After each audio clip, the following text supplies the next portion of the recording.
Do you think we'll ever reach a point where we will just be racially blind? I don't see why it's necessary for us to state on our ICs what race we come from. Why can't we just identify as Singaporean? What does it matter whether we're Chinese or Malay or Eurasian? Why can't we all just be Singaporean? Frankly speaking, it's going to be very difficult to wipe off our individual identities, especially for minority communities. People would like to keep their identity. So maybe a first step is what Lisa just suggested, which is essentially let's just all recognize ourselves as Singaporean. Many social scientists have done research in Singapore, surveys after surveys, showing that there is no contradiction in being a very Malay, very Indian, very Chinese, and at the same time very Singaporean, what we call social identities. I can think of myself as a professor at one particular point in time. And another time I think about myself as a male, and sometimes as a Singaporean and so on. So I think it's important for us to not put the two together and if one goes up, the other one must go down. And also to bear in mind that while some of us may think that we don't want the race on the IC, there could be others who actually want to ensure that. The question is, can we go beyond some of these differences when they clash? But it's a tough balance because once you start boxing people up into, I don't know, Chinese, Malay, then you end up having, naturally again, certain stereotypes that are ascribed to them. These are natural things. These are fundamental with human nature. Multiculturalism will definitely cause some form of friction or another at some point in time. But for example, say in the Finnish culture, they have a particular word, it's called sisu. It means mental toughness. An idea like that stems from their culture collectively is bigger than race. It's fundamental. That's why our core values such as self-reliance, a belief in harmony, respect for each other when there are differences when But we clash. still hear occasions when people are being discriminated against simply because they have certain traits or culture. Well, when you go for castings, when you go for commercial jobs or advertisements, a lot of the times they ask for someone who is either Chinese or Eurasian. And sometimes when I suggest somebody like my sister, perhaps, who's also like me, half Malay and half New Zealander, we're Eurasian, right? But I send her picture and they would say something like, oh, she looks too Malay, so we can't give her the job. There are a lot of my friends who are incredible models, who are extremely beautiful and they're really skilled, but they don't get opportunities to show how good they are simply because they're not. They're not Chinese. Sometimes those things are being highlighted more, but there are other things too that is happening. For example, like my mom brought me to see a friend. She's a vegetable seller. She's a Chinese. My mom's Malay. And they spoke in Tamil. She told me, you have to meet this person. And when I was watching them speaking Tamil and fluent Tamil, mind you, and I was thinking... Your mom can speak Tamil? My mom can speak Tamil. So they learn it from their friends and their neighbors. So they were talking in Tamil and of course I brought my camera. And I recorded the whole thing. And I put it up on social media. And that just went viral. And looking at all the comments, people miss this interaction. Everyone say this is racial harmony. Most of the time you see two races speak in Malay in Singapore. But you don't see the others speaking in Tamil. So I thought that's a very interesting insight. Your parents is trying to remind you how we interact in the old days. You know, and we don't do that. I think to better promote ethnic interaction, let everyone have more time to interact with each other. The positive experience came about because there are differences and you saw respect, not because there are no differences. It's quite important to not pretend that race don't exist, but to remember that despite of the race differences, we enjoy and interact harmoniously. It's not a question of what you have on your IC, but rather what you have in your head, your mindset. Do you respect other people's being different from you? That diversity is something that you can understand, embrace. But madam, let's say there's race on my job application. I think under TAFAP guideline, the Tripartite Alliance of Fair Employment Practices, they have said that that should be taken out. You don't have to put your race. It's a question of trust and understanding. When it comes to very obvious and clear discriminatory practices, I think the law needs to step in to ensure that these practices are not to be condoned. You also need to build an element of trust. I hope that people will go beyond the person's race, religion, or gender and look at capabilities. You limit the talent pool if you do not embrace diversity. Madam, in light of how delicate the fabric of multiculturalism is, what are some of the potentially more divisive issues that we should be concerned about? Multiracialism in Singapore must go beyond just sharing food, Racial Harmony Day. Those are good starting points, but we need to go beyond that. Also, people's perspectives, about jobs is very important. People still look down at blue-collar jobs. They allocate a lower status to people holding blue-collar jobs compared to those holding professional jobs. And that has an impact. We need to have a mental revolution for society to accept people regardless of what kind of collars they are holding, earning a good pay, encouraging people to deepen their skills in order for them to be able to aspire to do better jobs, climb up the career ladders. It's got to do a lot with parents' expectations, how parents view jobs. I wanted to ask about the Malay Muslims, and this is something real, something current. We are facing things like hijab not being accepted at workplace.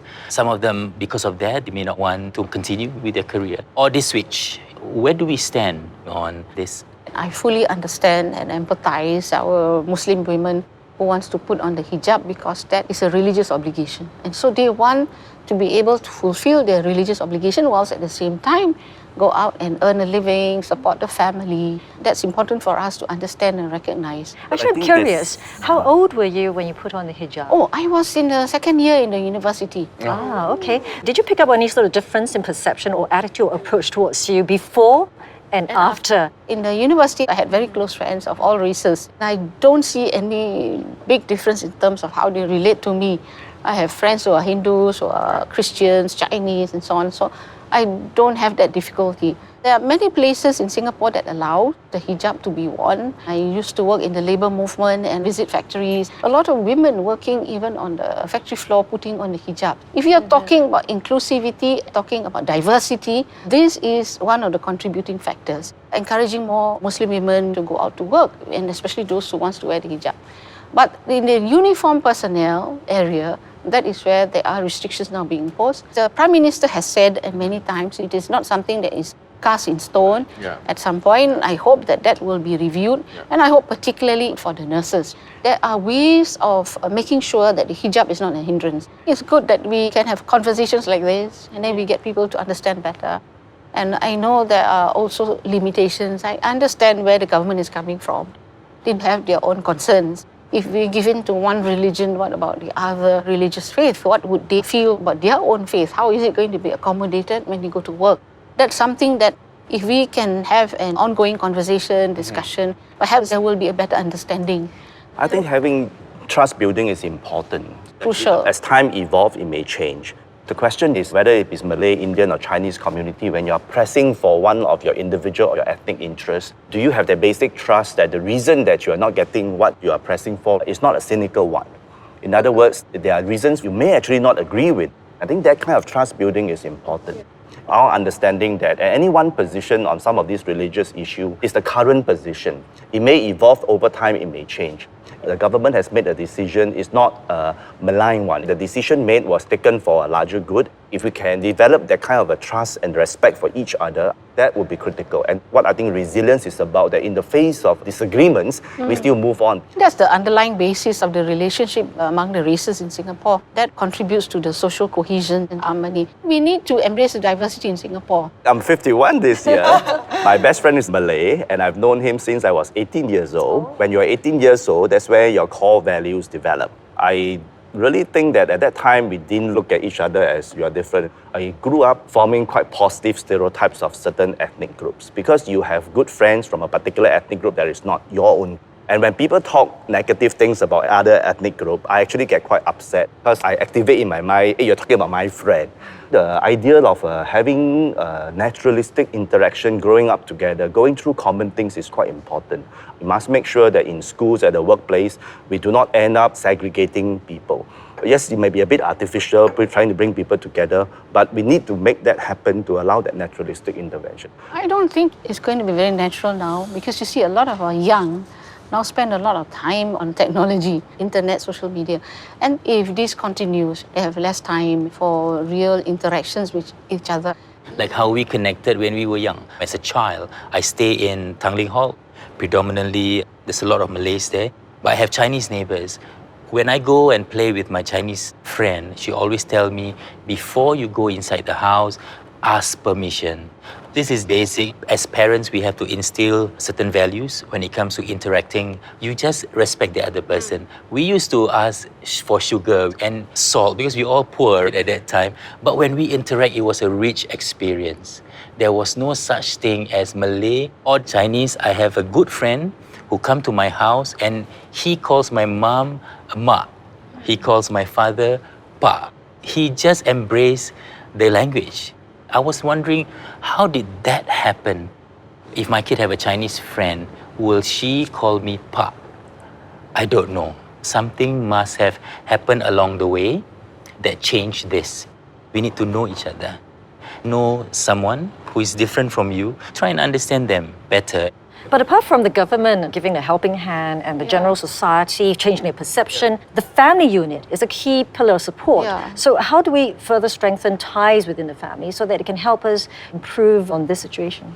Family is really very important. Singapore as a whole, we're still very family focused, regardless of which community you belong to. But I also feel that a lot of families, whether it's a Malay community or the majority community, they're under a lot of stress with children and aged parents. I do meet a lot of residents in my constituency. They tell me, look, I'm doing my best.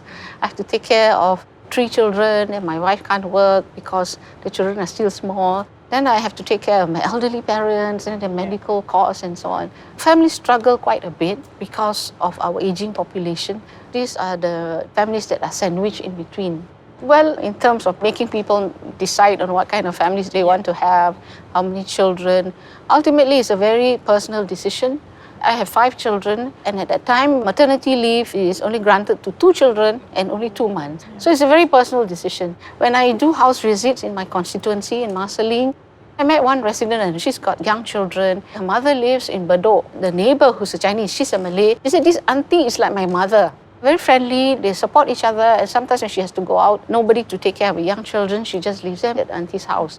People can go beyond race. They can become race blind because of positive experiences with each other. And that is what we have to continue to cultivate and grow. I live in Yishun, and on my level there are 4 houses. So we have a Chinese family, an Indian family, a Malay family, and us. We're like a Eurasian family. So during the different festivals, we always exchange things with each other. So Deepavali, our Indian neighbors give us Indian food, and we're just doing an exchange, and we just like a whole representation of Singapore on one level. And things like this make Singapore really interesting and really unique, and it's great.